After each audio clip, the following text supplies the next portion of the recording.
a very happy day before Thanksgiving. And I wanted to take this moment firstly to say thank you to all of you. So some of you I know very well, some of you I know by name, some we're only connected in the virtual world, but really thank you for being part of this greater community that we have. I love what Nelson Mandela says. He speaks about Ubuntu. We are human through the humanity of others. So thank you for being part of my human family. And I've always loved the idea of a day to give thanks. And that moment where one really looks at one's life and says, what am I grateful for? Brene Brown puts it so well. She says, it is not joy that makes us grateful, but gratitude that makes us joyful. And something that I've been speaking about for decades is having a positive emotional memory database. And I did an entire TEDx Emory talk on the topic of the ability to recall positive past experiences is so critical for our well-being and our sense of confidence and ease.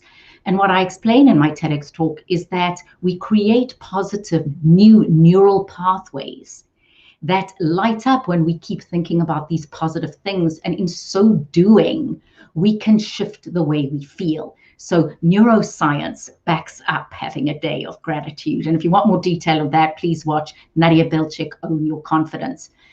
And it's just that reminder that positive thoughts very often for us is like Teflon, whereas negative thoughts is like Velcro. And what a year we've all just had. For so many people, it's been such a difficult year. As we say, it has sucked in so many ways. So what has been positive about the year? What has been the one thing that was positive that came out of it? What has been the one person that you connected with who you may not otherwise have? Yesterday, I got a call from Peter Yarrow. Yes, Peter, from Peter, Paul and Mary. And he said, Nadia, I'd love to talk to you and I'd love to talk to Reverend James Milner. And we were speaking about the legacy of Mandela and a person who had sacrificed so much. And he was talking about other human rights activists. And we had this remarkable conversation. And at the end, as Peter Yarrow was serenading us, I said, Peter, do you realize this would not have happened, this moment, if COVID-19 had not? So what in your life, unpositive thing, happened because of COVID-19? And I certainly would not be broadcasting live like this if I hadn't acquired certain technological skills that I had to. So just a moment to think about what did work out, because what didn't work out is very clear, and that sticks to the brain like Velcro. So just a very warm pre-Thanksgiving wish to all of you. I would love to connect with more of you in person. So if you would like to arrange some time, I am now up to date with having a Calendly link, which means you can go into my website, nadiaspeaks.com, and book some time, and we can just chat. Or I can see how I can help you with team building or individual coaching around maximizing your presence in person or virtually. I've spent a lot of time since March the 12th helping people navigate this virtual world and really ensuring that you maximize your virtual interactions.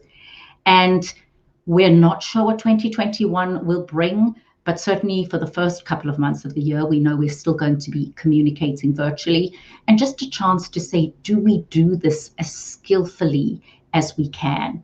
Do we reach across the virtual divide and really connect with each other? Another incident today, I was interviewed by a young man in India. So that was extraordinary. So there I am in Atlanta, Georgia, and he's in Mumbai, and we were having a conversation. And again, something that wouldn't have happened if we weren't living in a virtual world. But he said, Nadia, what is the one thing you've learned from interviewing as many people as you have? And I was telling him that I interviewed Matt Damon before I knew who Matt Damon was and before he was famous, and just George Clooney and people that I've interviewed. And I said, there are a couple of things I learned. Number one is that when we meet people who we think of as having more power than us, we put them on a pedestal and forget our own story. And that means we forget to cultivate our own positive emotional memory database. So please do that. As I said earlier, neuroscience backs it up. And I said, I also learned as a journalist that everybody has three phases of their lives. We all have a past, a present, and a future. So if you, particularly at Thanksgiving, whether you're doing this virtually or in person, just ask people a couple of questions about their past. What's your most memorable Thanksgiving growing up? Ask people about what's going on right now. I like to ask two questions. I like the what's your biggest challenge at the moment, but I also like what's the one positive thing that has happened. And I was having this conversation with a client the other day, and she said it's been wonderful. She spent more time than ever with her new grandchild, which is something I wouldn't have found out if I hadn't asked her. I also got a wonderful tip from my colleague and friend, Ellie, wherever you are. He said, if you're a manager or a leader, lean into your camera and say to one of your team members, the door is closed, this is confidential, how are you doing? And really allow them to be vulnerable and say how they're doing. I care about you. And then we can always ask people questions about their future. Where do you hope to be this time next year?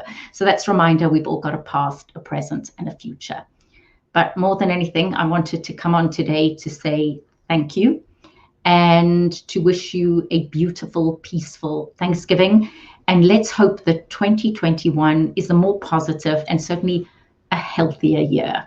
Thank you all so much. If you would like to connect with me, please go on to my website, nadiaspeaks.com, and schedule some time for a real connecting conversation.